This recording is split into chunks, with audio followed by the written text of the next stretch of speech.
Burgund, ideales Reiseziel für Naturliebhaber, Genießer und Schnüffelnasen. Allez, où la truffe? Such, such, such. Such, such. Wir machen eine kulinarische Entdeckungstour inmitten malerischer Landschaft mit charmanten Dörfern und mittelalterlichen Städten. Such! Gut! Fruchtbare Böden mit einigen der bekanntesten Weinlagen der Welt, lebendige Tradition. Hier verbinden sich Genuss, Geschichte und Savoir-vivre auf einzigartige Weise. Ich mag diese Kombination aus Chaos und Erfolgsgefühl. Wo ist sie? Wo ist sie? Hat er was gefunden? Kann sein. Die Menschen im Burgund lieben und schätzen ihre Heimat und teilen sie gern mit ihren Besuchern. Wir sind unterwegs in der Region Bourgogne-Franche-Comté. Kommen Sie mit, wir machen Urlaub in Frankreich.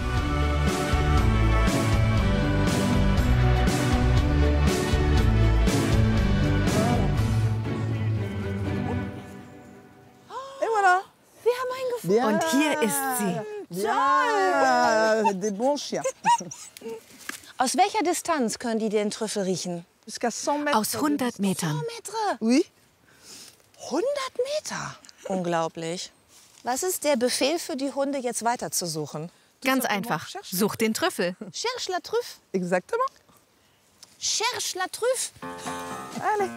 Cherche la truffe. Ja, cherche la truffe. Cherche la truffe. Trüffel sind neben dem Wein die bekannteste Spezialität der Region. Der schwarze Edelpilz wächst in den fruchtbaren Waldböden und in den Weinbergen. Er ist ein geschätztes Juwel der französischen Küche. Die Saison für den Burgunder Trüffel dauert von Oktober bis Februar. Ah, hier? Bravo, oui. Er hat ihn fester. Plus fort. Voilà. Jetzt habe ich den Trüffel weggeschossen. Cherche la truffe.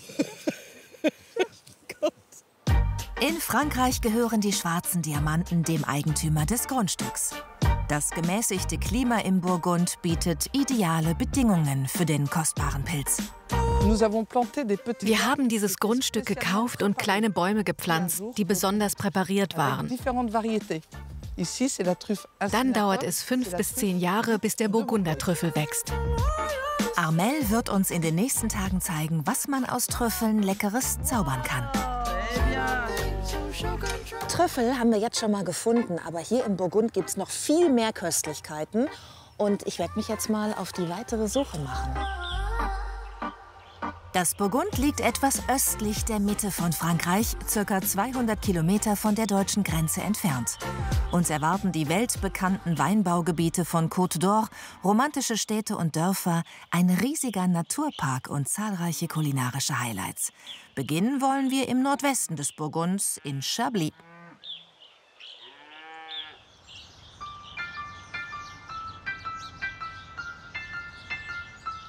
Knapp 2 Autostunden von Dijon entfernt liegt eines der berühmtesten Weinstädtchen Frankreichs. Chablis ist weltweit bekannt für seinen gleichnamigen Weißwein.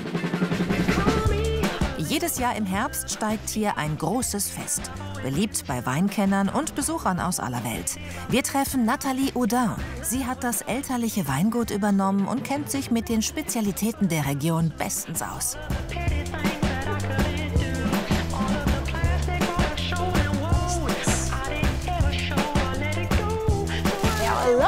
Ja, viele Pilze hier. Ja, wir hatten so viel Regen in diesem Jahr. Viel zu viel für die Trauben, aber gut für die Pilze.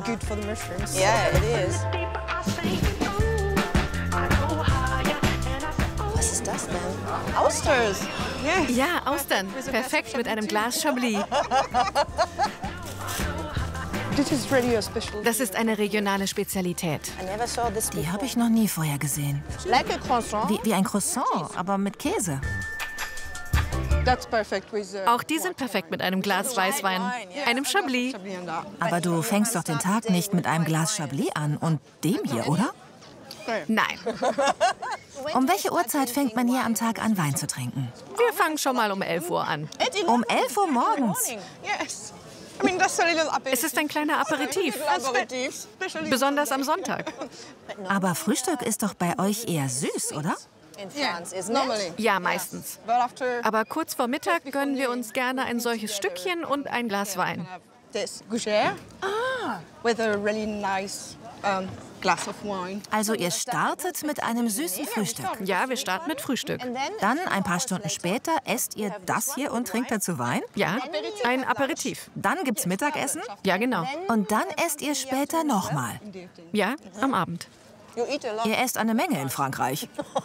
Wir lieben es.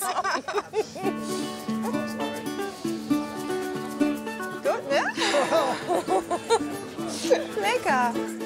Ich finde das übrigens sehr schön, dass auf diesem Markt, wo man die ganze Zeit zum Essen und Trinken verführt wird, auch gleich Betten angeboten werden, um sich zwischendurch den Bauch schön streicheln zu können.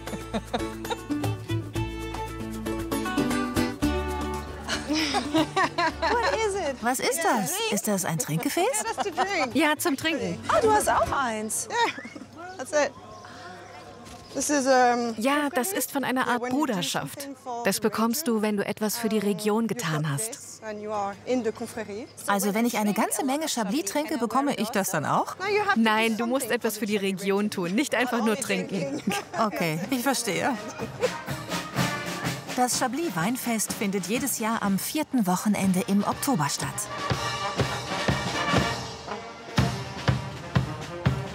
Bonjour. Der Umzug der traditionellen Weinbruderschaften ist ein Höhepunkt des Festes. Er dauert aber gefühlt nur eine Minute. Oh, ist schon vorbei. Also das war ein sehr kurzer Umzug. Steht in einem deutlichen Gegensatz zur Vielfalt der Speisen. Rund 40 Winzer aus Chablis und der Region Grand Auxerrois präsentieren ihre Weine und bieten Verkostungen an. Dafür müssen wir lediglich ein Probierglas kaufen.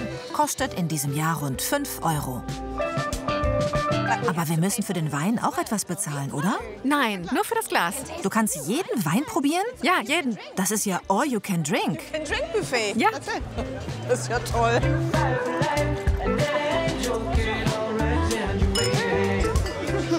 Der Weißwein wird übrigens ausschließlich aus Chardonnay-Rebsorten produziert. Alljährlich wird beim Weinfest der neue Chablis-Jahrgang vorgestellt und weitere Mitglieder werden in die lokale Weinbruderschaft Les Piliers Chablisiens aufgenommen.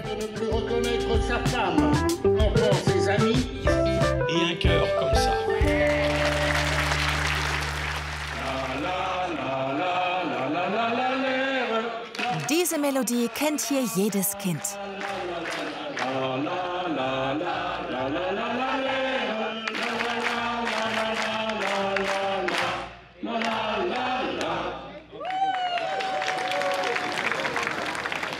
Wofür stehen die Farben? Die Farben Gelb und Grün repräsentieren die Farben des Weinbergs. Diese Farben finden sich auch im Chablis-Wein wieder. Goldgelb und Grün. Und aus welchem Ort sind Sie? Ich bin aus Chablis. Ah, du Chablis. Oh, perfekt. Und du bist die Weinkönigin aus Chablis? Ja. Und ist es für die Mädchen hier ein Traum, Weinkönigin zu werden? Ein Traum nicht. Aber es ist eine große Ehre, der Weinbruderschaft anzugehören und sie zu repräsentieren. Ich wurde erneut ausgewählt und mache das schon im 4. Jahr. Und der Ort Chablis, ohne den Wein Chablis, ist das möglich? Darüber habe ich noch nicht nachgedacht. Nun, nein, das denke ich nicht. Der Chablis ist wirklich der ganze Stolz der Einwohner und der Geschäftsleute des Ortes. Das Weinfest dauert ein ganzes Wochenende und beim Anstoßen kommt man schnell mit allen in Kontakt. Im Burgund werden viele weitere Spezialitäten produziert.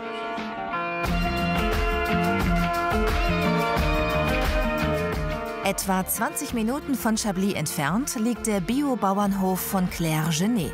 Ihre besondere Leidenschaft? Ziegen. Besucher können die Farm erkunden und mehr über die Herstellung von Ziegenkäse erfahren.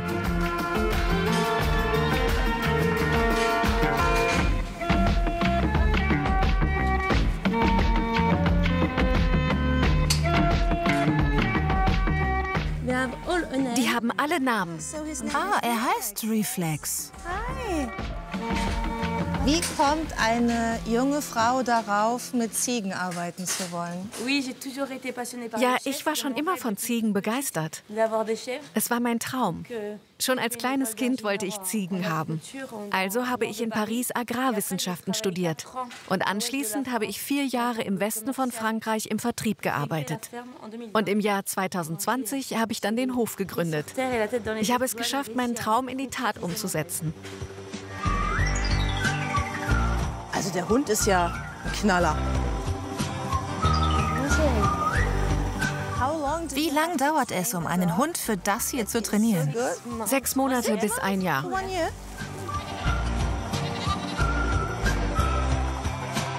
Claire bietet Spaziergänge mit ihren Ziegen an. Tolle Idee. Man ist in der Natur und kann dabei eine Verbindung zu den Tieren aufbauen.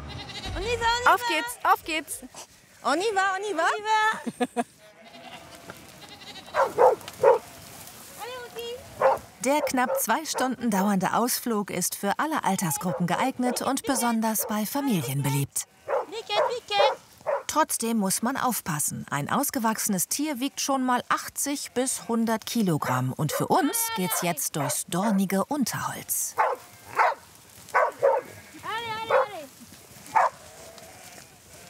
Ich bin noch nie von einer Ziege überholt worden.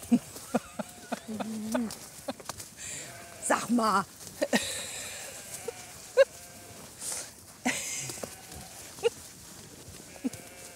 Doucement, Rocky, doucement. Rocky, stop. Wir haben bereits mehrere Ziegen über das Bein gepieselt.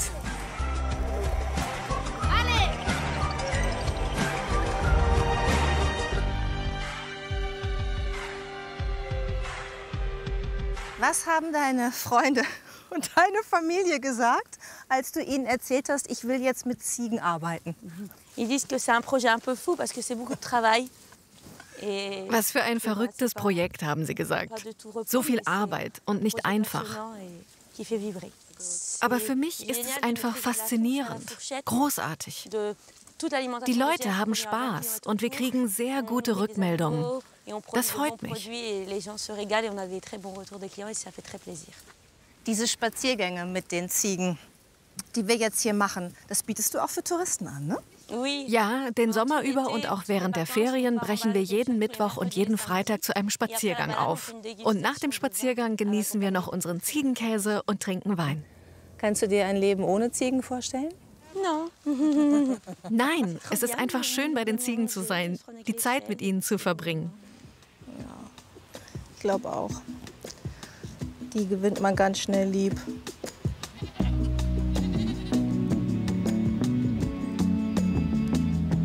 Warum hast du dich für ein Leben hier im Burgund entschieden? Je suis originaire d'ici. Ich bin hier in der Gegend geboren. Dann habe ich eine Zeit lang woanders gelebt, in Rennes zum Beispiel. Dann hat es mich wieder zurückgezogen in diese einzigartige Landschaft. Hier kann ich meinen Traum verwirklichen, mit den Ziegen leben und die Milch zu Ziegenkäse verarbeiten.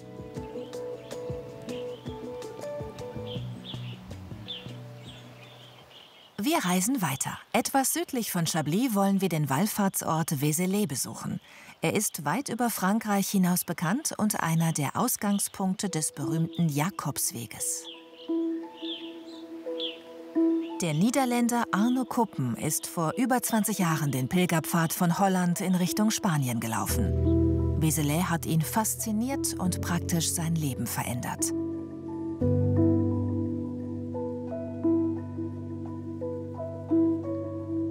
Die Basilika Sainte-Marie-Madeleine gilt als eine der wichtigsten Pilgerstätten des Mittelalters, ein spirituelles Zentrum und Anziehungspunkt für Pilger aus ganz Europa.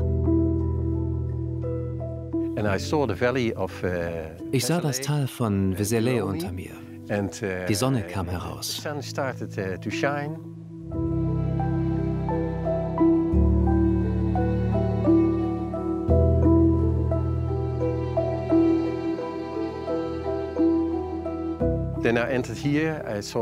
Dann bin ich hier angekommen und habe die Basilika gesehen.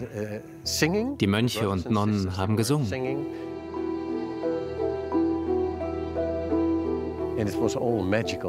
Es war magisch. Ich habe beschlossen, hier einen Tag länger zu bleiben. Dann machte ich eine Erfahrung. Ich weiß gar nicht, wie ich es erklären soll. Für mich ist das Leben ein großes Geheimnis. Als würde ein Schleier darüber liegen. Wir können es nicht erfassen. Aber hier in Vézelay habe ich das Gefühl gehabt, als hätte sich der Schleier ein klein wenig gehoben. Es hat sich etwas Grundlegendes für mich verändert. Alles Negative wurde positiv. Ja, von der Dunkelheit zum Licht. Die schweren Eingangstore symbolisieren die Schwelle zwischen der Außenwelt und dem heiligen Raum der Basilika.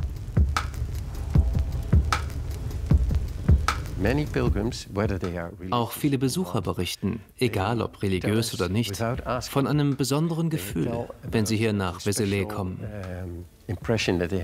Von einer Veränderung, einer Transformation.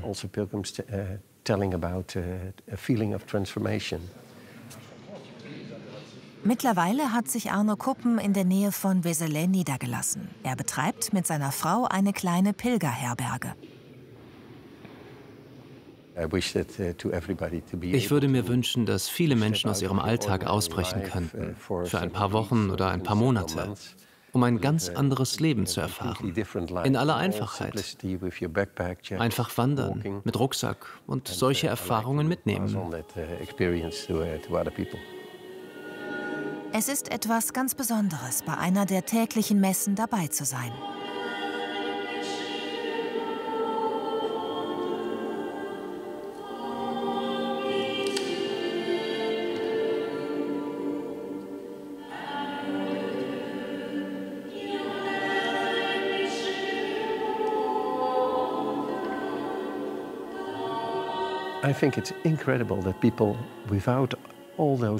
Es ist unglaublich, dass Menschen ohne die modernen Mittel der heutigen Zeit fähig waren, eine Basilika wie diese zu bauen.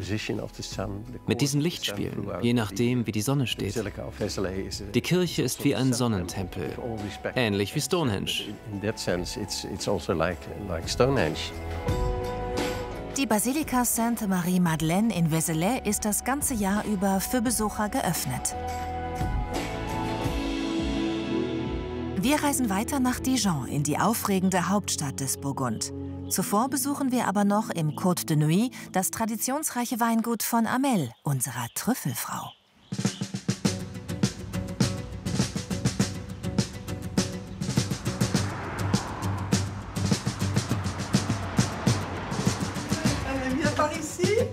Komm mit hier rein. Zieh dir besser eine Schürze an.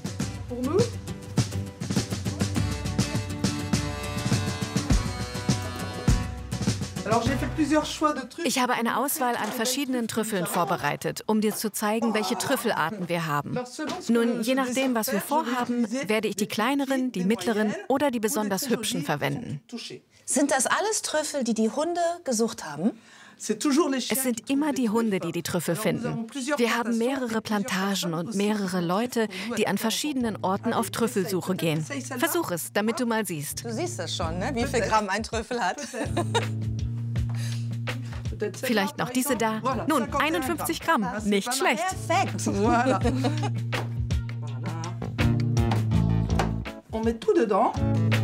Wir füllen alles da rein. Das ist einfach.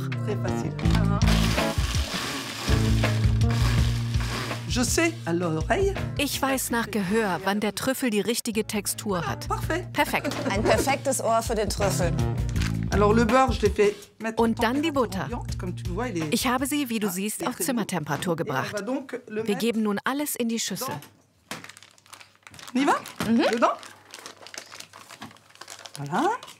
Genau. Und jetzt? Matschen. Genau. Du kannst es auch ein bisschen mit dem Löffel zerdrücken.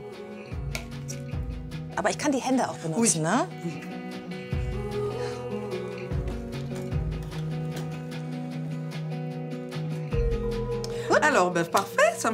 Perfekt. Das scheint mir genau richtig zu sein. Jetzt sollten wir mal probieren. Dazu bestreichen wir zuerst ein paar Stückchen Baguette.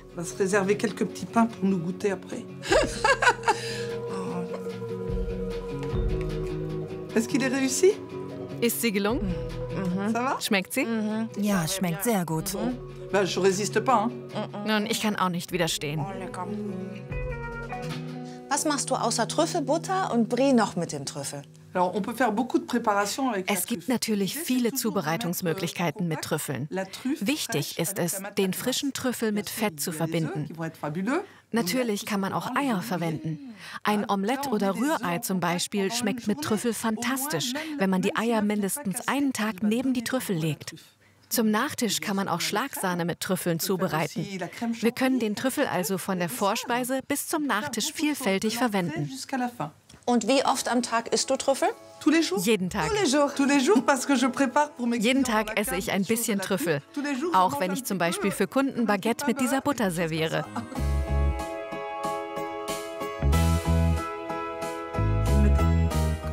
So, probier mal. Viele Kalorien, oder? Nein. Je mehr Butter du darauf machst, desto besser schmeckt es. Aber umso kalorienhaltiger ist es. Aber es soll ja vor allem gut schmecken. Es ist ja immer so. Mehr ist immer besser. Toujours. Immer. Toujours. Toujours.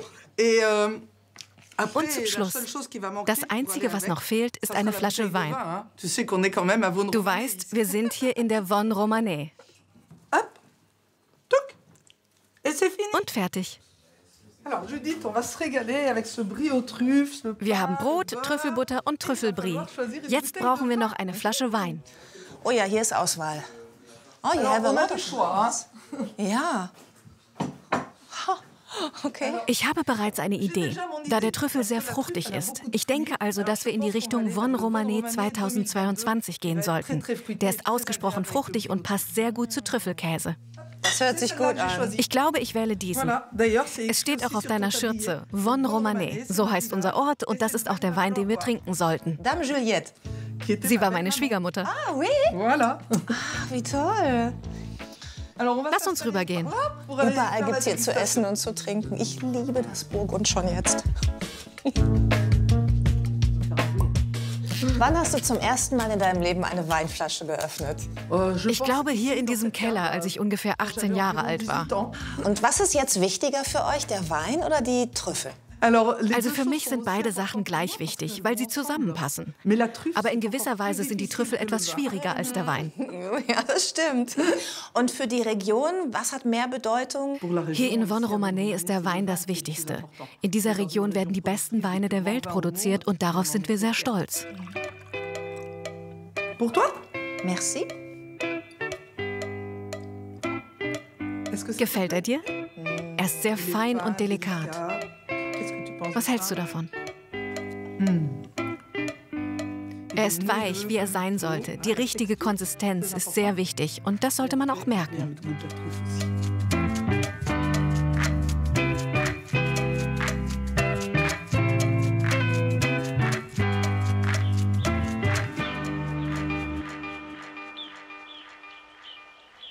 Jetzt aber auf nach Dijon, der Hauptstadt des Burgund. Viele denken bei dem Namen vor allem an den berühmten Senf. Aber die Stadt hat noch viel mehr zu bieten. Während des Mittelalters spielte sie eine bedeutende Rolle in der europäischen Geschichte, wurde zu einem Zentrum von Kunst, Kultur und Macht. Thomas Kötting aus Köln ist Frankreich-Kenner und gestaltet individuelle Reisen unter anderem ins Burgund. Der Familienvater zeigt uns gleich zu Beginn die Markthalle, ein historisches und architektonisches Wahrzeichen der Stadt. Ist toll, oder? Schön. Hm? Ich bin jedes Mal, wenn ich komme, begeistert. Für mich ist es so eine Vorstellung von, wie es vielleicht in Paris mal ausgesehen hat. Es ist ja auch toll mit dem ganzen Holz da. Ein Meisterwerk aus Metall, Holz und Glas und ein wahres Paradies für Feinschmecker und Liebhaber der französischen Gastronomie. Eine riesige Auswahl an frischen regionalen Produkten. Es gibt Fisch, Fleisch, Obst, Gemüse, Gewürze, Wurst und Käse.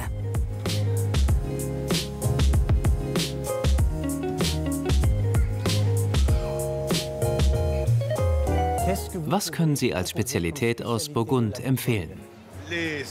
Der Epoisse, das ist wirklich der beste Käse der Welt. Bester Käse der Welt? Der Welt sogar? Hat übrigens schon Napoleon gesagt, war sein Lieblingskäse. Und der kommt hier aus dem Burgund? Ja, aus dem nördlichen Burgund, so ein bisschen weiter oben bei Chablis ist es.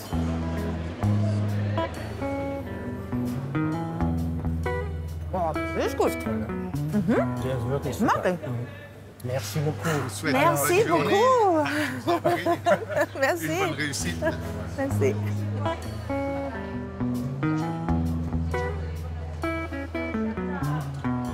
Haben Sie schon was probiert? Nee, aber man weiß ja gar nicht, wo man anfangen soll. Ne? Das Tolle ist, man kann hier überall hingehen und fragen, ob man probieren kann. Ja. Also das ist jetzt meine Feststellung. Ne? Die freuen sich darüber, wenn man Interesse zeigt an den Produkten. Ja, wir wollen jetzt noch mal schauen, dass wir uns ein bisschen Senf vielleicht mitnehmen. Dijon ist hier die Stadt der Senfsorten hier. Unser Stichwort, der weltberühmte Dijon-Senf.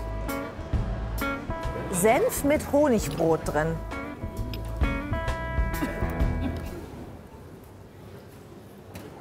Und es ist mal wieder eine Entdeckung. Was du hier siehst an verschiedenen Senfsorten. Ne?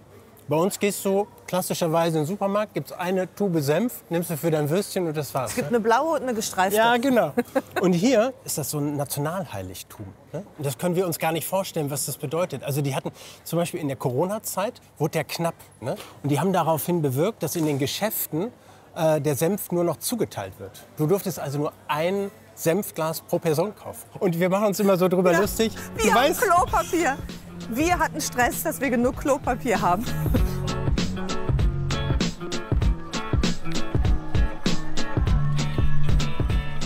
Jetzt kommen wir zu den Charcuteriewaren, ne? Also so Fleischwaren. Und da? Das sind die burgundischen Austern. Wir haben Schnecken im Gehäuse mit Butter. In den Ofen für 10 Minuten und fertig. Das ist jetzt nicht so wie so eine weiche Muschel. Ja. Was ist das? Ja, ich habe mir das so weich und schleimig vorgestellt. Etwa 80% der Franzosen essen die gerne. Sogar die Engländer, die das bislang noch nicht mochten, kommen jetzt, um sie zu probieren. Wollen Sie probieren? Non, merci. Non, merci. Passiert selten, wenn es ums Essen geht, aber Schnecken müssen nicht sein. Die reichen mir im Gemüsebeet. Die Altstadt von Dijon hat sich ihren Charme über die Jahrhunderte bewahrt, mit mittelalterlichem Fachwerk und engen Gassen. Der Place de la Libération ist der zentrale Platz in Dijon, umgeben vom Palast der Herzöge von Burgund, die einst über die Region herrschten. Wie alt ist das Gebäude, weißt du das? Ja, das ist tatsächlich eines der wenigen Gebäude, die aus dem Mittelalter noch kommen. 12. Jahrhundert. Und hier war früher eine reiche Kaufmannsfamilie.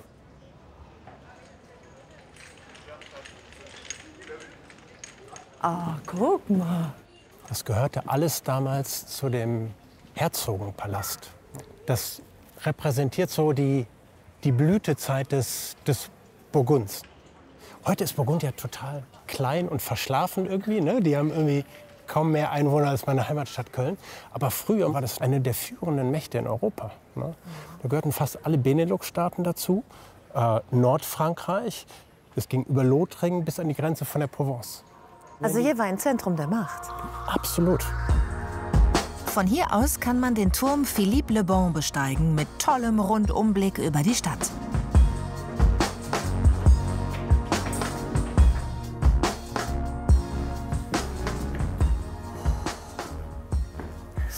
So, wie viele Stufen waren das jetzt? 316. 316. Ja. Oh ja, aber es lohnt sich.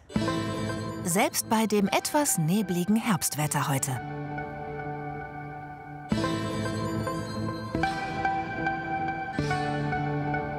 Das ist der Place de la Libération.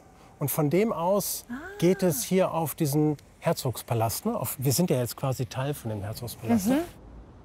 Viele machen so aus meiner Sicht den Fehler, die sind dann nur in Dijon und dann fahren sie vielleicht noch nach Cluny und dann fahren sie an den berühmten Weinlagen vorbei. Aber so dieses echte, authentische Burgund, was so ein bisschen fernab liegt, das siehst du dann halt nicht. Aber wenn du magst, können wir uns das mal gucken. Unbedingt. Ja?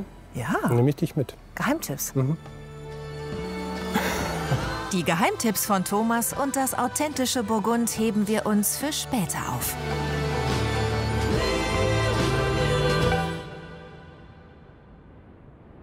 Für den nächsten Morgen haben wir eine sportliche Verabredung.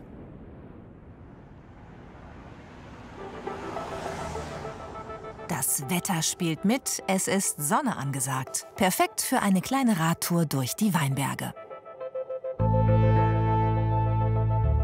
Südlich von Dijon erstreckt sich mit über 60 Kilometern Länge das berühmte Weinanbaugebiet Côte d'Or.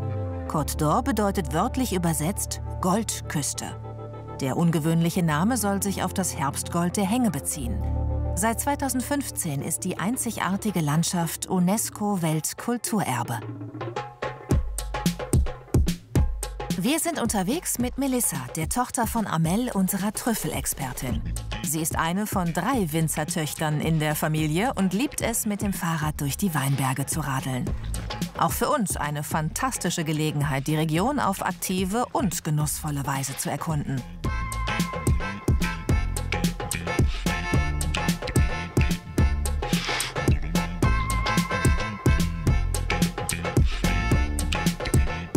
Das ist so ein schöner Radweg hier zwischen den Weinbergen. Traumhaft. Ja, ich habe wirklich Glück gehabt, auf der Champs-Élysées Burgunds geboren zu sein. Die Von Romanée, Vougeot und dann die Chambon-Musigny, Gevrey-Chambertin sind wirklich die schönsten Ecken zum Radfahren. La Champs-Élysées de Vignard. Exactement. Genau. Da haben wir unsere Weinberge. Das wird alles von Generation zu Generation weitergegeben. Hier sind ausländische Investoren selten. Wir sind stolz darauf, die Weingüter selbst zu führen. Warum wachsen ausgerechnet hier im Burgund so besondere Trauben für den Wein? Überall auf der ganzen Welt sagt man, es seien die Winzer, die den Unterschied machen. Hier im Burgund kommt es aber vor allem darauf an, um welches Stück Land es sich handelt. Der Boden im Weinberg ist von großer Bedeutung. Der Winzer spielt schon auch eine Rolle, aber wie man ja auch auf dem Etikett sehen kann, ist die Herkunft des Produkts von wesentlicher Bedeutung.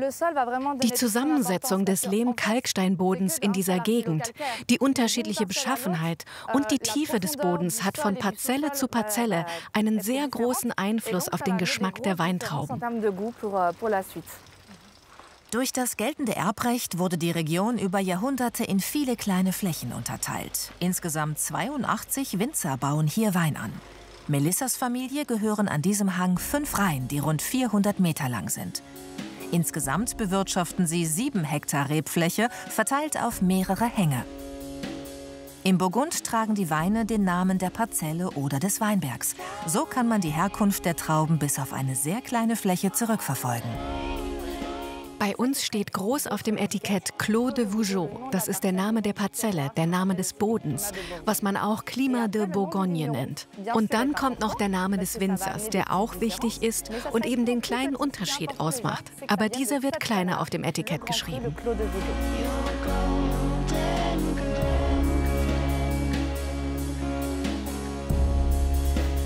Melissa, jetzt musst du es mir erklären. Wir haben hier den Village, 40 € die Flasche. Ungefähr. Ja, ungefähr. Und hier ist Premier Cru, 60 € die Flasche. Dazwischen ist eine Straße. Was unterscheidet, es sind hier die gleichen Trauben, die Trauben hier von den Trauben da, was den Preisunterschied rechtfertigt? Die Dorfseite ist, wie du siehst, eher flach.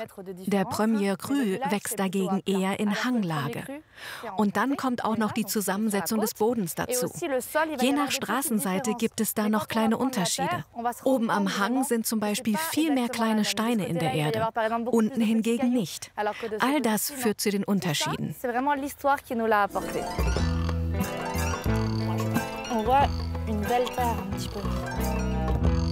Das sind die Trauben von hier. Hier sind aber mehr Steine im Boden, ne? Auf dieser Seite. Ja, genau. Hier gibt es mehr Steine. Und das ist jetzt eine Premier Cru? Ja, genau. Das ist Nuits Saint-Georges Premier Cru. Viel süßer. Deutlich süßer. Ah ja, das hängt von jeder Rebe und von jedem Standort ab. Aber allgemein versuchen wir uns verstärkt auf die Premier Cru Weine zu konzentrieren. Und das besonders, da wir noch alte Reben haben. Es ist wirklich ein Unterschied. Unglaublich. Allez, on y va. Gleich nebenan liegt der kleine Weinberg Romanée-Conti. Hier wächst einer der begehrtesten Weine der Welt, angebaut von einem benachbarten Traditionswinzer. Gepflügt wird mit Pferden. Das ist zwar zeitaufwendiger, aber schonender für den Boden. Besucher kommen aus der ganzen Welt, um dieses Spektakel zu bewundern. Der Wein ist einer der teuersten weltweit. Flaschenpreise beginnen bei einigen tausend Euro und können bei älteren Jahrgängen unglaubliche 100.000 Euro überschreiten. Also schon eher Geldanlage als ein Genussmittel. Bei Familie Réan geht es vergleichsweise bescheiden zu, obwohl die Weinberge fast nebeneinander liegen. Wir sind sehr stolz auf unsere 3 Töchter, die mit uns das Weingut übernommen haben. Sie hätten auch auswandern können, aber sie wollten in Burgund bleiben und natürlich dafür sorgen, dass unsere Reben, die hier seit 5 Generationen wachsen, gut gedeihen. Ich habe viele Länder besucht und ich habe meine Kinder in viele Länder dieser Welt geschickt, damit sie die Dinge besser verstehen lernen. Aber ihr Herz blieb immer hier in der Vosne-Romanée. Ja, wir sind glücklich, in der Chambolle-Musigny einen sehr alten Weinberg zu haben, seit 1395. Schwester Nelly kümmert sich ums Büro. Das sind alles Pinot Noir Weine. Die Bedingungen passen perfekt für diese Sorte.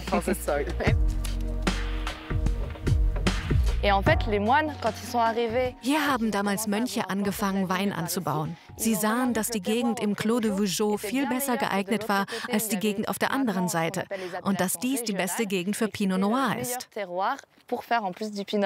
Seit 1896 baut Familie Réan Wein an. Sie setzen auf traditionelle Anbaumethoden, die über Generationen weitergegeben wurden. Dabei werden nur natürliche Düngemittel wie Grünschnitt oder Traubenreste verwendet, um die Bodenstruktur zu erhalten. Bernard hat das Weingut in den 1970er Jahren übernommen. Ein Leben ohne Wein ist kein wirkliches Leben.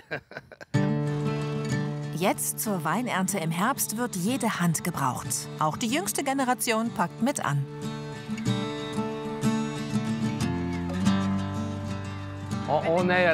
Wir sind in der 5. Generation und ich hoffe, dass die 6. genauso gut sein wird und die ganze Familie Réan vertreten ist.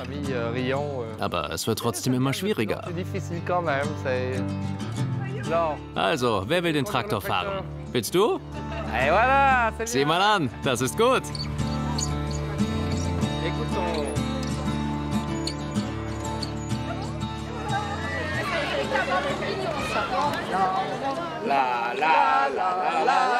Und da ist es wieder, das bekannte Lied, das in Burgund rund um den Wein nicht fehlen darf.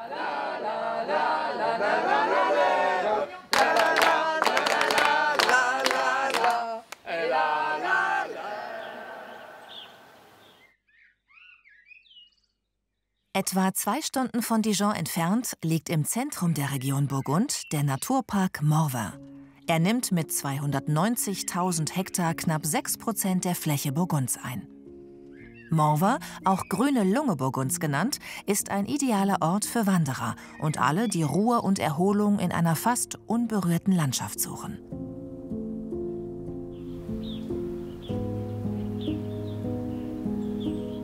Wer diesen verwunschenen Charme erleben will, ist am besten frühmorgens unterwegs.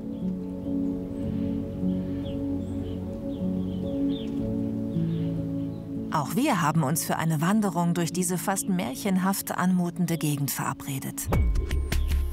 Wir wollen eintauchen in diese wunderbare Naturlandschaft und hautnah erleben, warum viele so gerne durch diesen Wald streifen und hier Erholung suchen.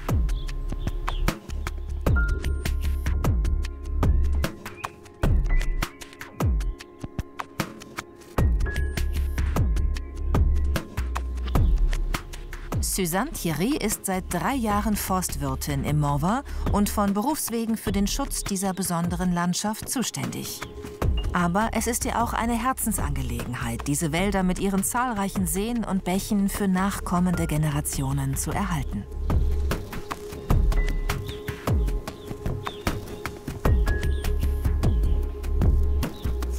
Das Besondere hier ist, dass wir uns in den Ausläufern des Zentralmassivs befinden, einem kleinen Granitgebirge mitten im Burgund.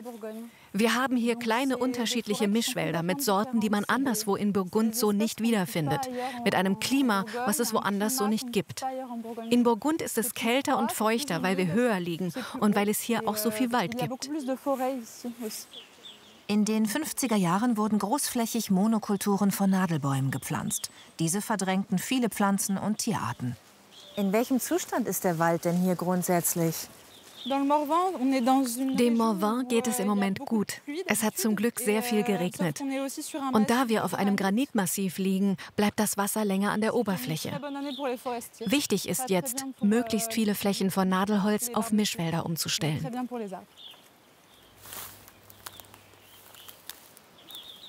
Die Region hat eine lange Geschichte von Land- und Forstwirtschaft. Viele Parzellen wurden über Generationen hinweg vererbt und aufgeteilt. Etwa 80% der Wälder im Morvan befinden sich in Privatbesitz.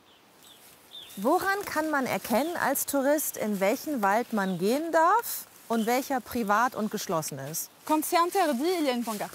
Wenn es verboten ist, gibt es immer ein Schild mit der Aufschrift Privateigentum, Zutritt verboten und so weiter. Und wenn es kein Schild gibt, kann man hineingehen. Viele Privatwälder sind zum Wandern, Rad- oder Kajakfahren freigegeben. Und dürfte man jetzt hier in diesem Wald auch zum Beispiel Pilze sammeln gehen im Herbst? In diesem Wald gibt es nur mich. Aber jetzt im Ernst. In den Privatwäldern ist das tatsächlich verboten. Denn alles, was im Wald ist, gehört den Waldbesitzern.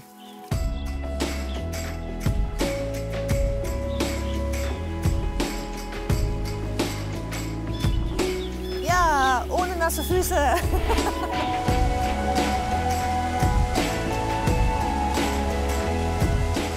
Ah, was ist das? Wir können hier sehen, dass die Wälder des Morvan vom 16. bis zum 19. Jahrhundert zur Produktion von Brennholz für Paris genutzt wurden. Ja, für Paris. Tatsächlich haben die Leute damals große Waldflächen abgeholzt. All dieses Holz, was über die Bäche abtransportiert wurde, hat eine Veränderung im Ökosystem bewirkt. Das war damals so.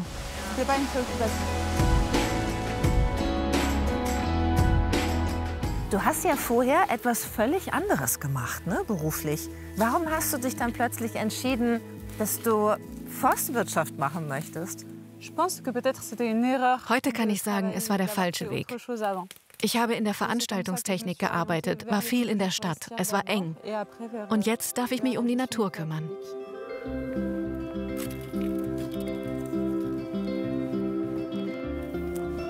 Wow, der Blick. Großartig. Ich bin nach einem Waldbesuch immer glücklicher als vorher.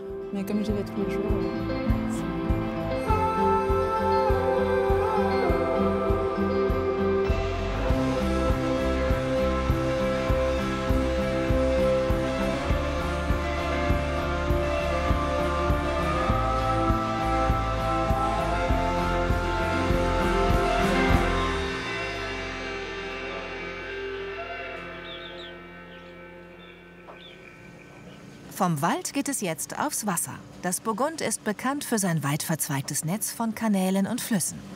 Annalisa Cavagna ist Bootsführerin. Die Italienerin hat es ins Burgund verschlagen. Dort vermietet sie Hausboote an Touristen. Im Herbst geht die Saison langsam zu Ende und es ist kaum noch etwas los. Die Natur hat man dann fast für sich allein. Auf der rechten Seite sehen Sie die erste Schleuse des Kanals von Burgund. Auf dieser Seite kann man Richtung Dijon fahren. Die Tour startet in Saint-Jean-de-Lonne auf dem Fluss Sonne. Es gibt eine gute Auswahl an verschiedenen Bootsgrößen für 2 bis 12 Personen. Mindestens 2 Erwachsene müssen an Bord sein. Man braucht keinen Führerschein. Es wird Ihnen alles beigebracht, was Sie zum Führen eines Bootes benötigen. Am ersten Tag wird man eingewiesen. Wir bringen Ihnen all die kleinen Kniffe bei, die Sie benötigen. Und dann ist es nur noch ein Abenteuer. Wer wollte nicht mal Kapitän auf seinem eigenen Boot sein? Super entspannend ist es auch. Fahrräder können mit an Bord genommen werden. Hier rechts haben wir den Eurovelo 6. Das ist einer der längsten Radwege Europas. Er beginnt in Rumänien am Schwarzen Meer und endet in der Bretagne.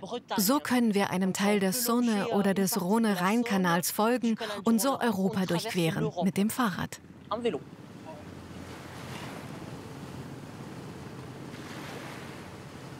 Bonjour. Diese hier führt ins Elsass. Es handelt sich um den Rhone-Rhein-Kanal. So kommen sie sogar auf den Rhein in Deutschland. Und die Schleusen hier sind alle automatisiert. An dieser gibt es noch einen Wärter, der Ihnen die Bedienung aller anderen Schleusen erklärt. Die Bootstouren führen vorbei an traumhaften Schlössern und Burgen, durch malerische Orte und entlang der abwechslungsreichen Landschaft Burgunds.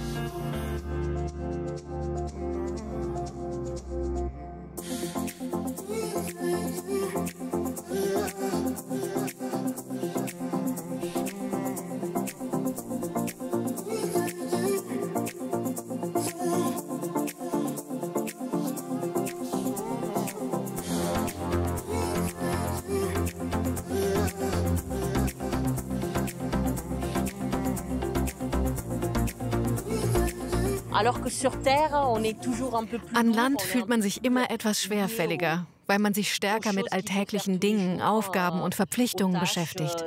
Auf dem Wasser hingegen staune ich nur und liebe die Schönheit dieser Region. Burgund ist bei jedem Wetter wunderbar.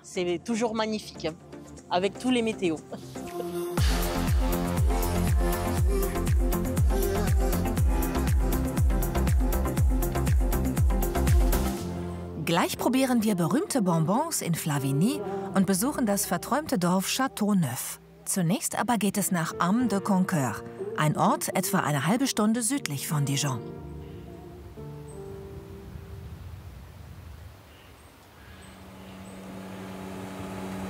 Hier wird im Frühjahr Cassis geerntet, die schwarze Johannisbeere. Diese kleine, dunkelviolette Beere wird in Frankreich besonders im Burgund kultiviert und gerne als schwarzes Gold bezeichnet.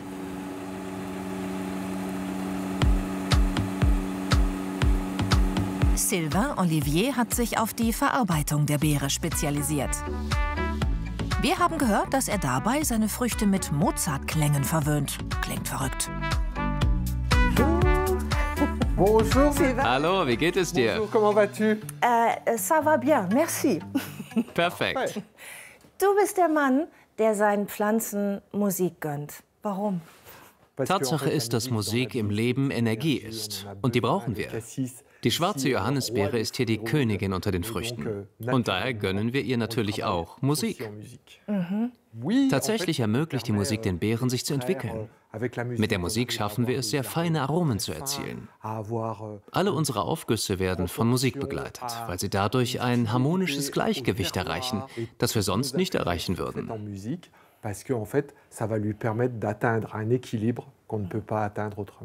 Zeigst du es mir? Ja, ich nehme dich mit. Okay. Alors maintenant, je vais t'emmener voir un endroit secret. Hier ist der Ort. C'est un endroit où en fait les fruits. Hier kommen die Früchte mit der Musik zusammen. Sylvain verwendet ausschließlich Werke von Wolfgang Amadeus Mozart. Aus der schwarzen Johannisbeere werden Marmeladen, Liköre, Fruchtkompott, Ketchup und Säfte produziert. Heute machen wir Johannisbeermarmelade.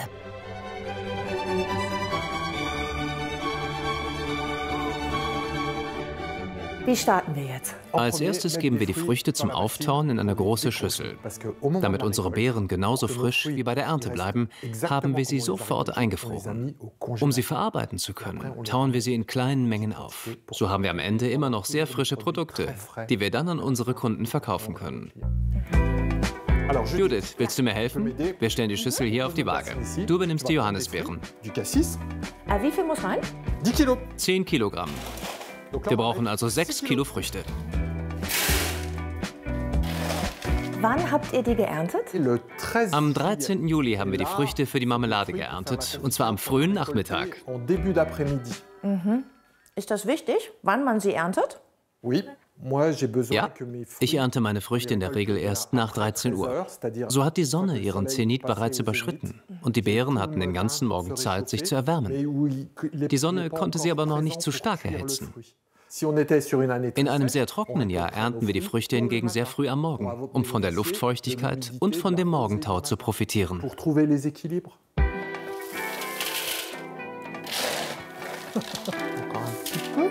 Perfekt.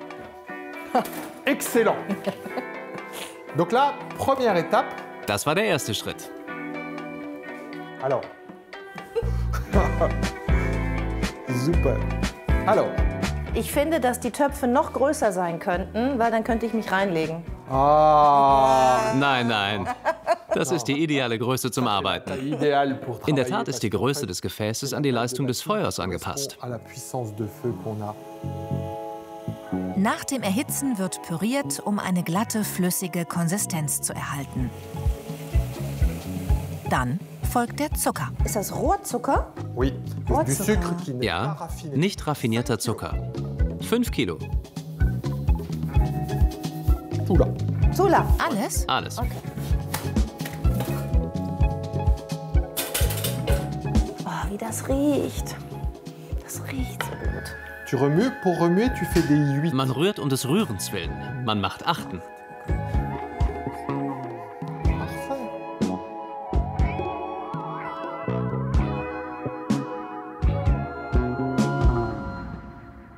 Was bedeutet die schwarze Johannisbeere für das Burgund? Die schwarzen Johannisbeeren im Burgund sind Teil unserer Wurzeln. Die Zisterziensermönche, die sich im gesamten Burgund niederließen, brachten im 13. Jahrhundert, im Mittelalter, die schwarze Johannisbeere als Heilpflanze mit. Und erst vor etwa 2 Jahrhunderten haben wir die Früchte der schwarzen Johannisbeere verwendet, um Marmeladen, Liköre herzustellen, sie zu essen. Für den Wein ist ja der Boden so unglaublich ausschlaggebend, ne? Für die Qualität der Früchte. Ist es beim Cassis auch?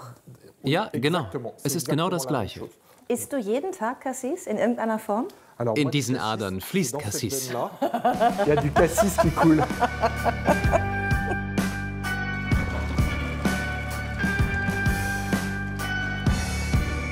Alors. Nun, das Pedal, du drückst einmal kurz drauf und hebst deinen Fuß wieder an.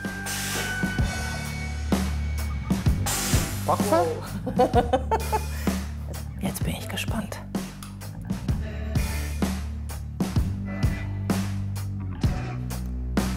Oh, das ist die beste Marmelade, Konfitüre, die ich je gegessen habe. Weil du sie gemacht hast. Oh, nein. Ja, deshalb. In der französischen Küche spielt die schwarze Johannisbeere eine bedeutende Rolle. Und besonders köstlich sind sie offenbar, wenn die Beeren mit Mozart-Musik berieselt werden.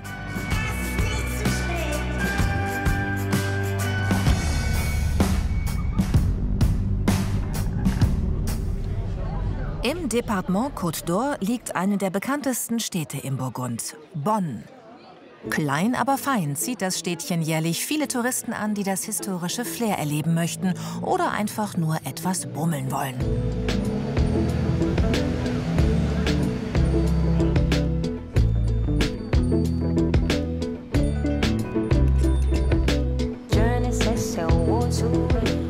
Besonders im Sommer kann es richtig voll werden. Jetzt im Herbst wie auch im Frühling ist die beste Reisezeit, um das hübsche Städtchen mit seinem mittelalterlichen Charme und den vielen Geschäften zu besuchen.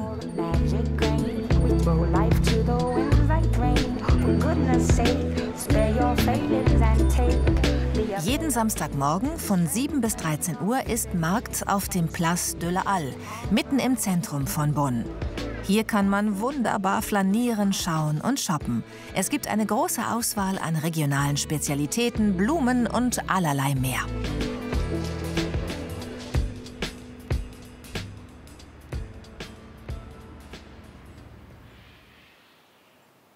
Unweit von Bonn thront hoch über einer traumhaften Landschaft das Dorf Châteauneuf. Schon von weitem ein Blickfang.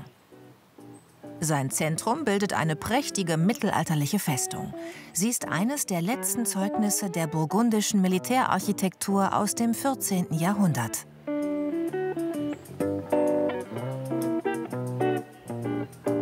Das Dorf war jahrhundertelang ein wirtschaftlicher Knotenpunkt, an dem Getreide, Fleisch oder auch Weine aus Bonn gehandelt wurden.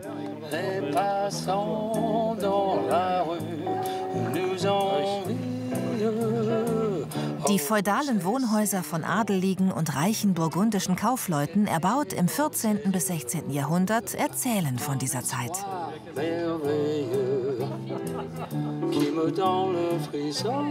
Ah, bonjour. Enchanté. Enchanté, je suis Judith. Jean-Paul. Le Mari. Der Bürgermeister. Le Maire. Stimmt, Marie ist Ehefrau oder so, ne? Lost in translation.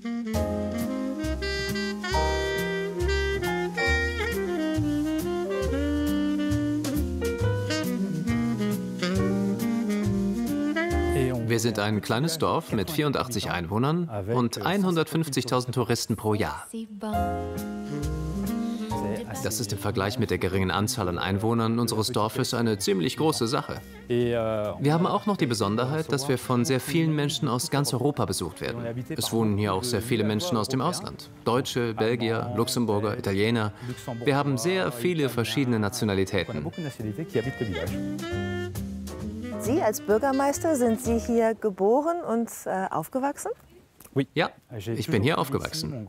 Mein Großvater war 30 Jahre lang Bürgermeister hier. Mein Vorgänger war natürlich auch 30 Jahre lang Bürgermeister. Und ich wollte unbedingt die Leitung des Rathauses übernehmen, weil mir mein Dorf sehr am Herzen liegt. Bürgermeister Jean-Paul ist stolz auf sein Dorf und auf die vielen kreativen Menschen, die sich im Laufe der Jahre hier niedergelassen haben.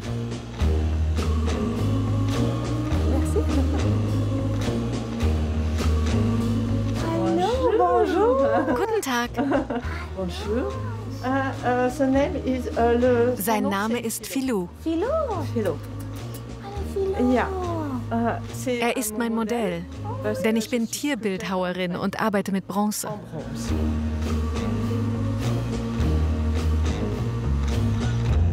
Ja? Der sieht ja wirklich filigran aus. Das sind ja wirklich außergewöhnliche Stücke hier. Welche Rolle spielt die Kunst in Châteauneuf? Châteauneuf ist ein mittelalterliches Dorf, das traditionell und aus historischen Gründen bereits über gewisse Künste verfügte. Und es geht nicht verloren. Mit der Zeit haben sich hier immer mehr Kreative angesiedelt. So wird die Kunst sicherlich auch weiterhin zur Geschichte unseres Ortes dazugehören. Das kann man uns nicht nehmen. Warum haben Sie sich für ein Leben hier in Châteauneuf entschieden?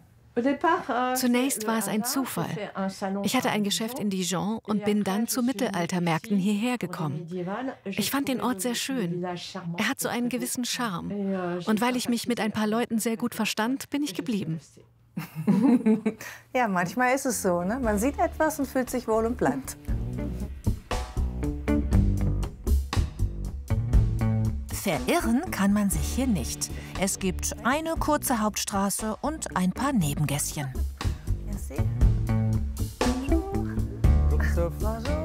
Das ist Kunst mit Holz.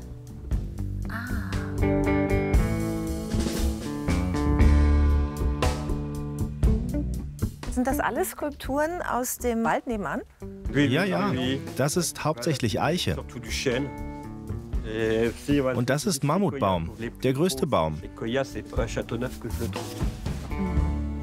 Mir gefällt es hier. Der Wald gleich neben dem Dorf, hier ist es ruhig. Es gibt viele Touristen. Für mich ist das sehr gut. Die Burg von Châteauneuf wurde im 12. Jahrhundert errichtet, um über die umliegende Ebene und die Straße nach Dijon zu wachen. Die mittelalterliche Festung ist heute noch gut erhalten. In der Kapelle können bunte Wandmalereien aus dem 15. Jahrhundert besichtigt werden. Der Rundgang durch die Wohnräume vermittelt einen Eindruck vom Leben der Burgherren im Mittelalter.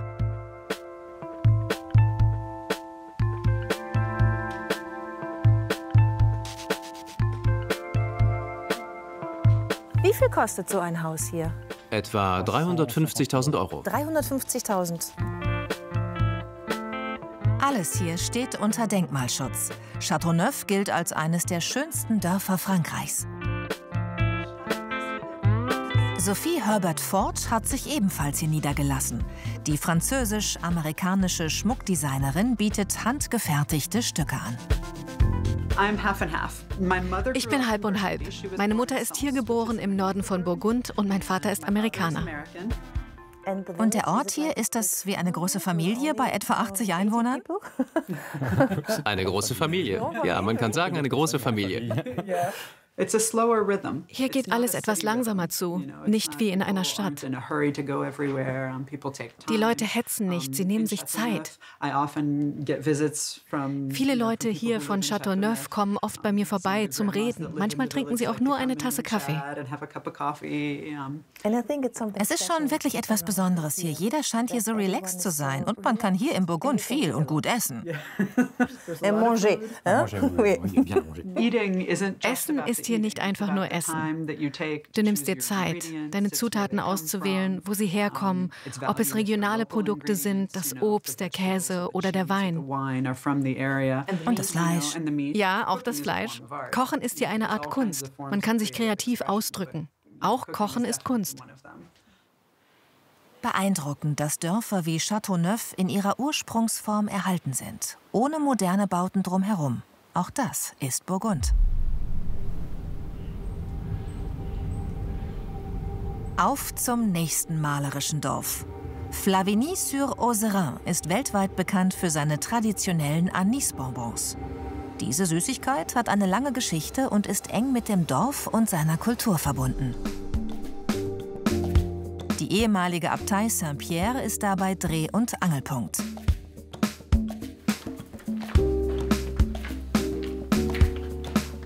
Catherine Troubat hat das kleine Bonbon-Imperium von ihrem Vater übernommen. Ja, das sind sehr alte Säulen aus der Karolingerzeit bis zur Zeit Karls des Großen. Wir befinden uns hier in der Bonbonfabrik von Flavigny. Damals haben die Mönche diese Abtei, die Abtei von Flavigny, erbaut. Zur Zeit der Französischen Revolution haben sie diesen Ort dann verlassen. Danach haben die Anwohner die Abtei übernommen und die Produktion der Drops und Bonbons fortgeführt. Direkt neben der historischen Abtei befinden sich heute die Produktion und die Verkaufsräume. Catherine Troubat hat den Laden und die angrenzenden Räume zu einem kleinen Museum umgestaltet.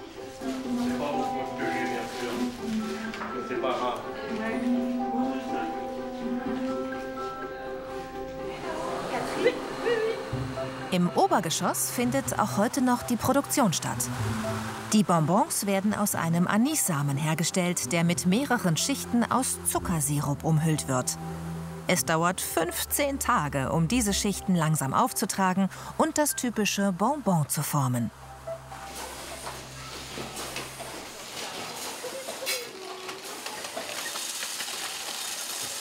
Besucher können die Produktionsstätte nach Voranmeldung besichtigen. Wir sind hier in meiner kleinen Geheimwerkstatt. Wenn wir ein Aroma herstellen wollen, das uns gefällt und das typischerweise so schmeckt, wie wir es hier in Flavigny mögen, dann bitte ich die Hersteller von natürlichen Aromen, mir kleine Proben, wie zum Beispiel von schwarzen Johannisbeeren oder Zitronen, zu schicken. Anschließend mische ich diese dann, um den Geschmack zu finden, der mir gefällt. Allzu streng darf es nicht sein.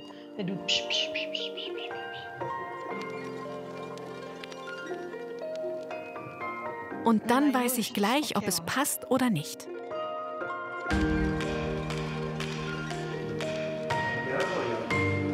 Die Bonbons werden in ovalen, metallenen Dosen verkauft.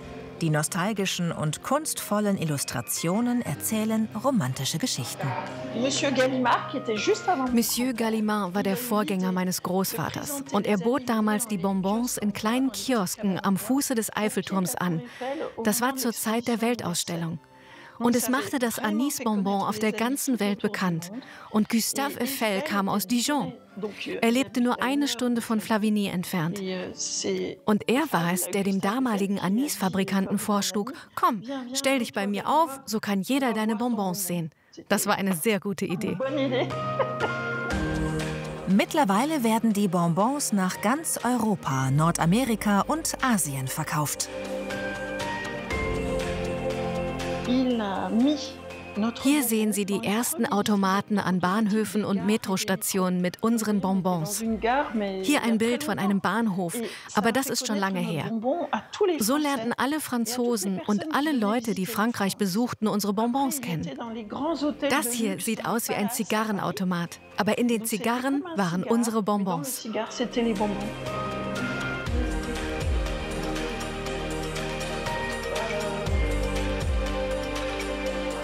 Mit meinen kleinen Freunden ist das Leben eine Liebesgeschichte.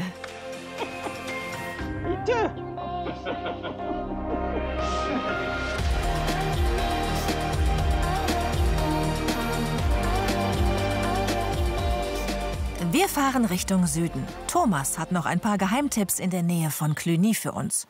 Doch zuvor besuchen wir eine Hühnerfarm in Frontenac, etwa eine Stunde südlich von Dijon. Hühner, das lasse ich mir natürlich nicht entgehen. Bresshühner, auch bekannt als Poulet de Bresse. Sie genießen den Ruf, das beste Geflügel der Welt zu sein, was sicher auch mit ihrer Haltung und Zucht zu tun hat.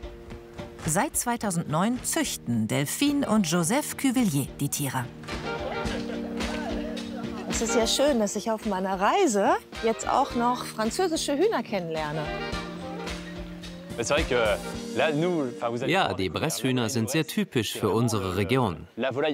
Ein symbolträchtiges Geflügel. Sie sind ja jetzt alle weiß, die Hühner. Ist das typisch für die Bresshühner? Ja, aber sie tragen unsere Nationalfarben. Wenn du genauer schaust, sind die Beine blau, der Körper weiß und oben rot. Blau, weiß, rot. Ja, die haben wirklich blaue Beine. Das ist sehr charakteristisch. Daran erkennen wir sie. Mit ihren blauen Beinen. Das gibt es nur bei dieser Rasse.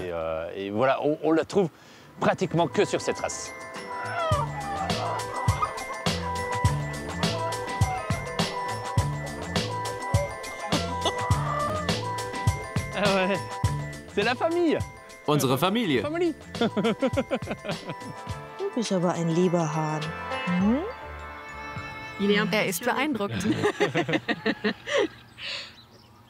Was ist das Besondere an dieser Rasse? Die Ursprünge dieser Hühnerrasse gehen weit zurück, bis in das 13. Jahrhundert. Das ist schon lange her. Schon damals kamen die Herren, die Könige, weil sie diese Hühner haben wollten. Und bis heute hat sich diese Rasse nicht verändert.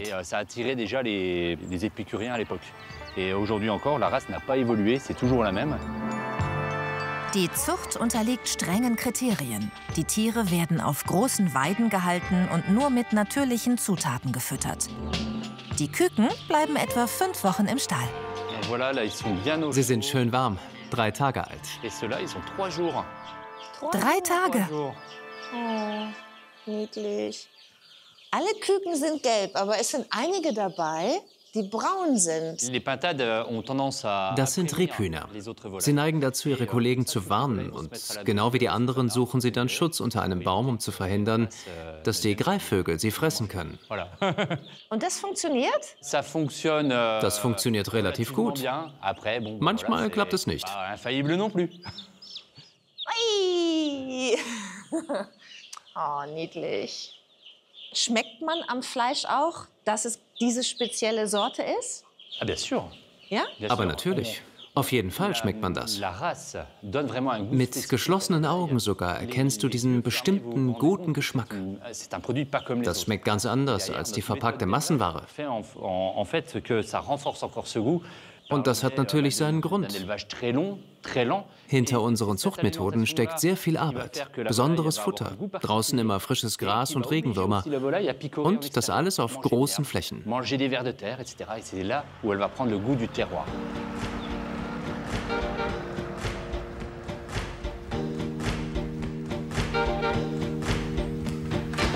Es geht weiter Richtung Süden auf unserer kulinarischen Reise durch das Burgund. In Charolles, einem kleinen Städtchen im Departement Saône-et-Loire, sind wir mit Sternekoch Frédéric Doucet verabredet. Für ihn sind die Bresshühner vom Hof von Familie Cuvillier ein Produkt von höchster Qualität. Denn die artgerechte Haltung schmeckt man, heißt es. Frédéric Doucet will uns zeigen, wie er ein Bresshuhn in seiner Sterneküche zubereitet. Das Burgund ist übrigens eine der Regionen mit der höchsten Dichte an Michelin-Sternen in Frankreich. Frédéric Doucet hat seinen Stern 2012 bekommen und bis heute gehalten. Hier für dich. Merci beaucoup. Okay. On y va. On y va. Die Herausforderung, das Huhn zart, saftig und gleichzeitig knusprig zu bekommen. Also es wird jetzt alles schon richtig schön auf der fetten Haut gebraten. Die Idee ist, wir wollen sowas wie ein Brathähnchen mit einer sehr knusprigen Haut, das man sonntags zu Hause mit der Familie isst. Und damit das Salz das Wasser anzieht, würzen wir die Haut im letzten Moment mit etwas Zucker.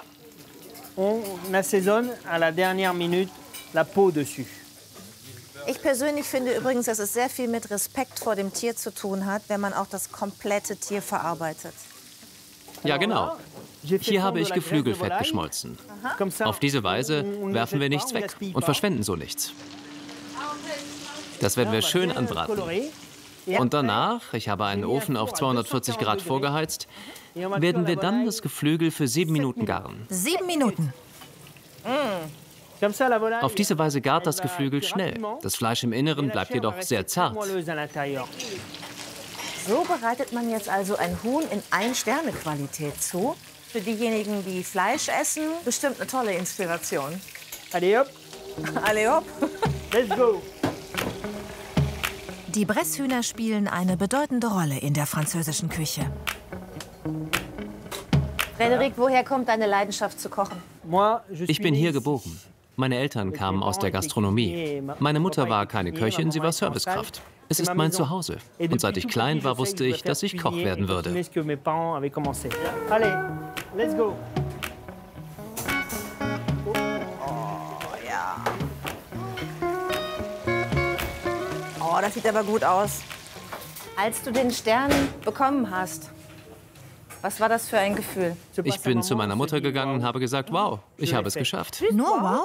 Ich habe es geschafft. Ich habe es geschafft. Wir haben es geschafft. Für das Team, für die Familie und für die Region. Das macht einen stolz und zufrieden. Und das alles mit regionalen Produkten, gepaart mit unserem Fachwissen. Das macht große Freude. So kann es weitergehen. Die Konkurrenz unter Köchen und Restaurants ist hoch, was die Verleihung eines Sterns zu einem besonderen Prestige macht. Obwohl der Geschmack, die Qualität der Zutaten und die Kochfinesse im Mittelpunkt stehen, ist auch die Optik ein entscheidender Faktor für das Gesamterlebnis.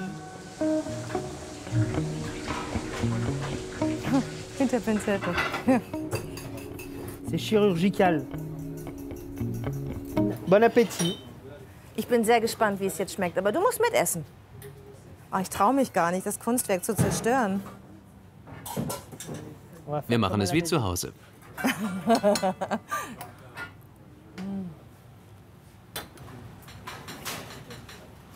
Perfekt, natürlich. Das Fleisch auf den Punkt. 0 zäh, ganz fest und trotzdem zart. Kann das? Also beides. Und unglaublich gut gewürzt. Toll.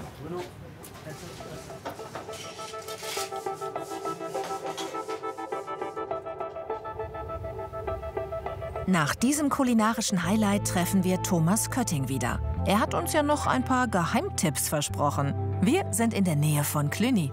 Willkommen jetzt im echten Burgund. Also das ist einer von den Geheimtipps, die ich euch zeigen wollte. Das ist... Wow, guck mal. Oh, toll, ja. Großartig.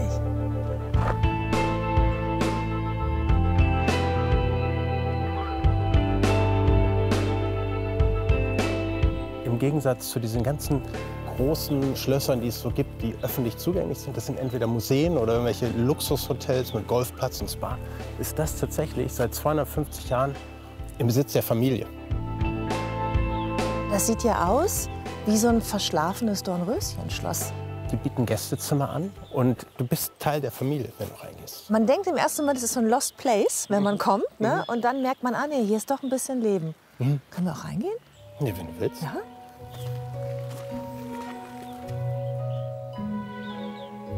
Klingeln ist bitte an dem Seil. Echt? Aha. Feste. Feste kann ich. Aha.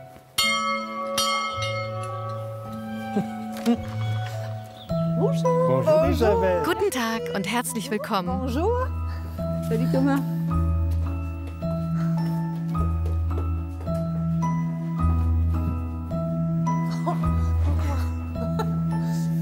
Vous allez avoir chaud ici. Hier wird's wärmer. Hier ist der Kamin. Ich weiß gar nicht, wo ich zuerst hingucken soll. Oh.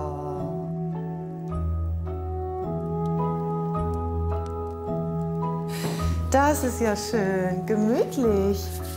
Ja, das tut gut, ne? An so einem kalten, nebligen Herbstmorgen. Schön. Isabelle, leben Sie das ganze Jahr über in diesem Schloss? Ja, wir sind das ganze Jahr über hier und arbeiten im Winter in den Weinbergen. Und im Sommer geht es dann eher darum, die Gäste zu empfangen und ihnen die Zimmer zu zeigen. Es sind ja wahrscheinlich nicht alle Zimmer dieses riesigen Schlosses bewohnt, oder? Haben Sie sich da so ein paar ausgesucht, so eine kleine Ecke? Ja, es gibt ein Stockwerk mit Gästezimmern. Wir haben unsere Wohnung auf der Seite im Turm. Dann gibt es noch einige Zimmer, wo wir unsere Freunde empfangen. Die restlichen Räume sind noch wie im 19. Jahrhundert, noch ohne elektrischen Strom. Sind Sie oder Ihr Mann hier aufgewachsen in dem Schloss? Mein Mann ist hier aufgewachsen. Und als wir dann geheiratet haben, bin ich aus Paris hierher gezogen, um hier zu leben. Also am Anfang war das nicht immer leicht. Was haben Sie denn gedacht, als Sie erfahren haben, dass der Mann, den Sie kennengelernt haben, in einem Schloss lebt? Ich will nicht sagen, dass ich Angst hatte, aber ich machte mir trotzdem Sorgen, denn in meiner Wohnung in Paris hatte ich nur 40 Quadratmeter. Als ich jung war, lebte ich auf einem Bauernhof und jetzt in einem Schloss, wo ich nicht jeden Tag in jedes Zimmer gehe. Es gibt hier 50 Zimmer. Ich habe mich aber auf 15 reduziert und das sind schon eine ganze Menge. Und vermissen Sie das Leben in der Stadt in Paris manchmal? Nein, überhaupt nicht.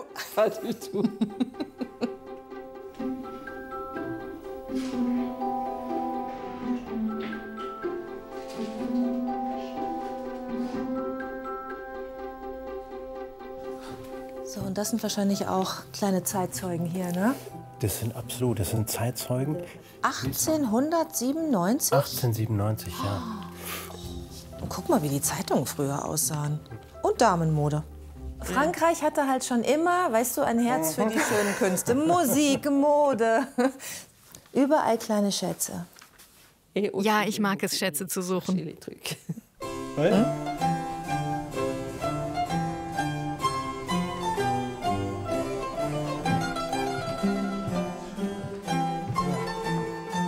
Was ich auch so toll finde, ist, das alles ist jetzt aus der Familie. Das ist jetzt nicht wie so ein Museum aufgestellt. Es ist ja trotzdem historisch, wenn die seit ein paar hundert Jahren hier leben, ne? Och, wie schön. Guck mal. Oh, das ist ja schön. Ein Prinzessinnenzimmer. Darf ich? Je veux? Nee?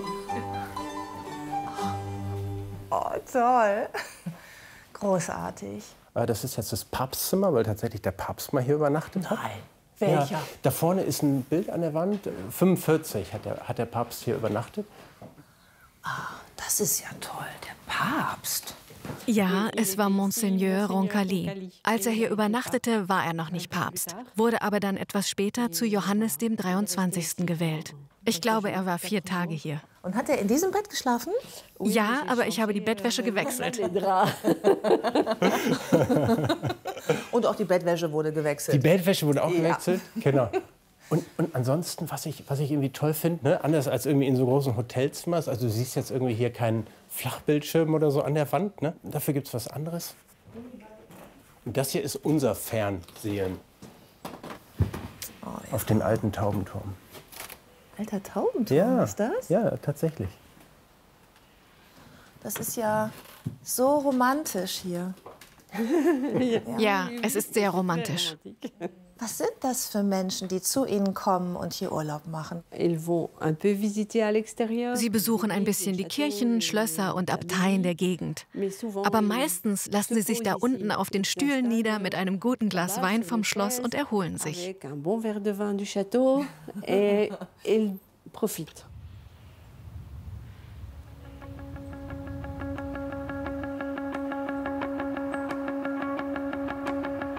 Das Burgund ist einfach eine Region zum Genießen.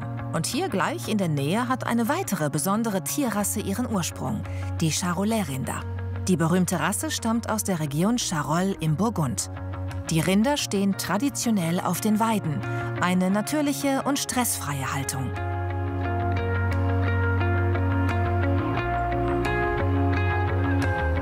Wir sind noch einmal mit Sternekoch Frédéric Doucet verabredet. Das ist ein sehr nachhaltiges Sitzpolster, das gefällt mir. Fühle ich mich gleich zu Hause.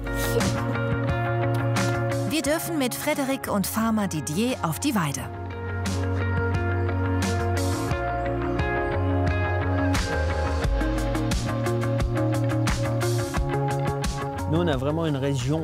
Wir leben hier in einer ausgeprägten Fleischregion mit vielen Menschen, die gutes Fleisch lieben und gerne zum Probieren kommen. Dann kann man die Tiere auf den Wiesen erleben und sehen, wie sie grasen und wie cool und ruhig sie sind. Wir verstehen, dass viele Gäste heute bewusster essen und passen uns auch an die unterschiedlichen Religionen an oder wenn jemand Allergien hat.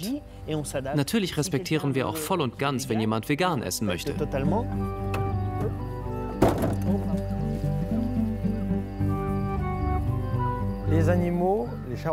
Die Tiere sind 8 Monate im Jahr dauerhaft auf der Weide. Diese Weide ist aufgrund ihrer Pflanzendichte und ihrer Grasvielfalt außergewöhnlich. Die Herde passen wir den Jahreszeiten an. Das heißt, wir können im Frühjahr, wenn es viel mehr Gras gibt, auch viel mehr Tiere pro Hektar weiden lassen. Im Sommer hingegen oder in Trockenperioden reduzieren wir die Anzahl der Tiere. Die Qualität der Weide beeinflusst die Fleischqualität. Hier im Burgund gibt es nährstoffreiche Böden und saftiges Grün. Charolais-Rinder sind an ihrem rein weißen Fell und ihrer kräftigen Statur leicht zu erkennen. Sie sind groß und muskulös. In der Regel gelten sie als ruhige Tiere, trotzdem ist Vorsicht geboten. Kommt, ihr Mädchen, kommt! Das ist ein bisschen so wie in Namibia oder Südafrika bei der Safari. Man darf das Auto nicht verlassen. Ich habe gar keine Angst vor Kühen. Die Charolais-Rasse ist eher eine rustikale Rasse. Die Kühe haben einen ziemlich starken Charakter. Das heißt, wenn sie ein Junges zur Welt bringen, sollte man sie nicht zu sehr belästigen. Dann können sie auch mal aggressiv werden.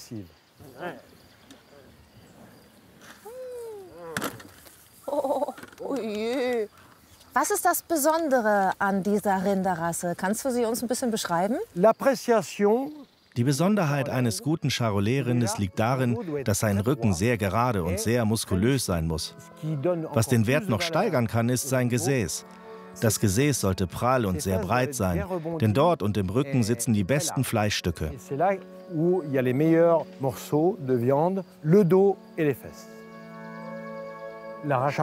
Die Charolais-Rinder repräsentieren die Region. Obwohl es eine Rasse ist, die sich überall anpassen kann, sehen wir sie doch am liebsten hier in Charolles. On préfère la voir à Charolles.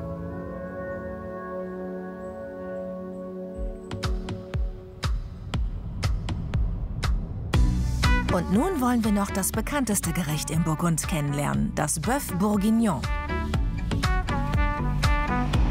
Thomas Kötting kennt eine gute Adresse.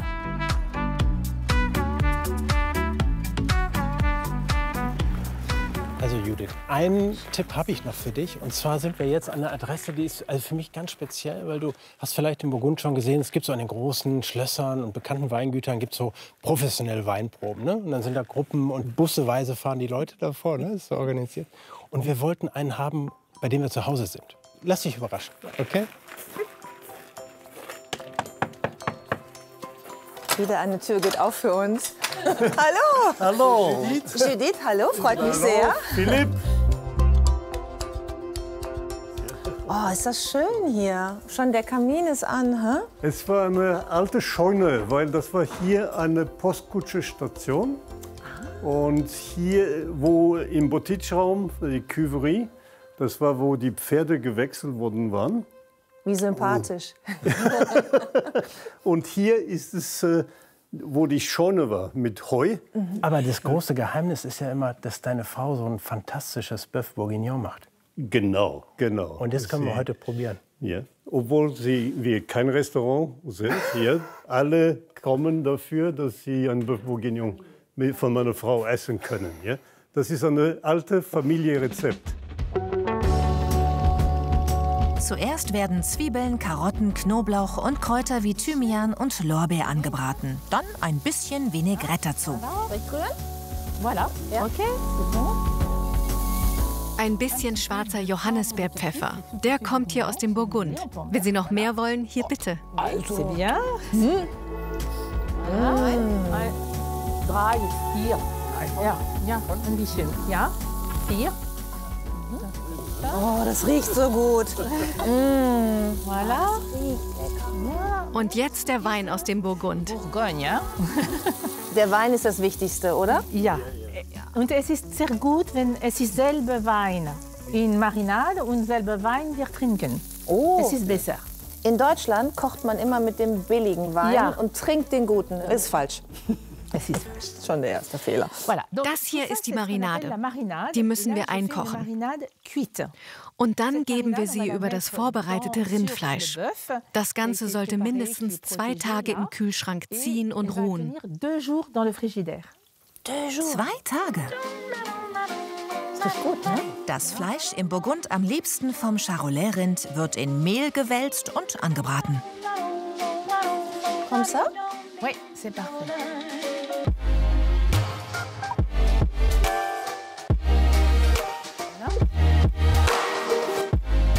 Voilà, Speck, oui. Speck? Voilà. Auch rein? Voilà.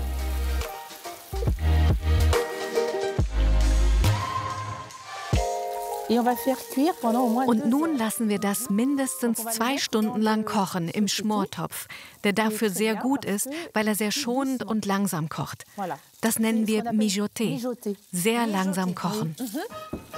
Für heute Abend hat Marie Audy das Bœuf Bourguignon schon vor 2 Tagen vorbereitet. Hier sind wir in der Burgund und in Frankreich. Das heißt, wir müssen ein Mann, eine Frau, ein Mann, eine Frau. Das ist immer so. Bitte sehr. Dankeschön. Das machen wir natürlich, ne? Gerne.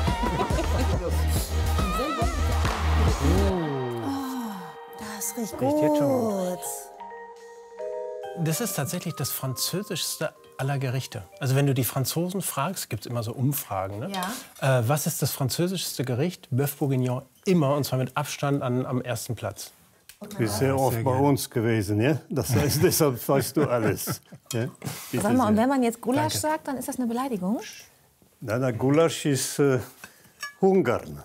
Ne? Ja. Ja, ist nicht Burgund. Ich würde sagen, ihr bereichert das Leben der Touristen, die kommen. Ne? Bereichern die Touristen auch euer Leben? Ich denke so. Ja, sehr wohl. Ja, ich denke so. Ja, das ist, aber ja, wir tauschen so viel. Ja? Die Fragen sind unterschiedlich, aber es ist immer etwas Interessantes. Oh, es geht auf jeden Fall schon mal ganz zart.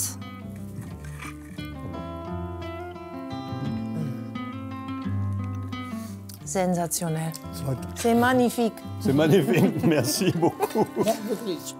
Ich möchte mich ganz herzlich bedanken für dieses tolle Erlebnis bei euch. Allez. Allez. Santé. Santé. Santé. Santé. Komm, dann mach ich Gutes Essen und Trinken in Frankreich. Einen besseren Abschluss unserer Tour gibt es nicht. Burgund im Herbst, perfekt für Genießer.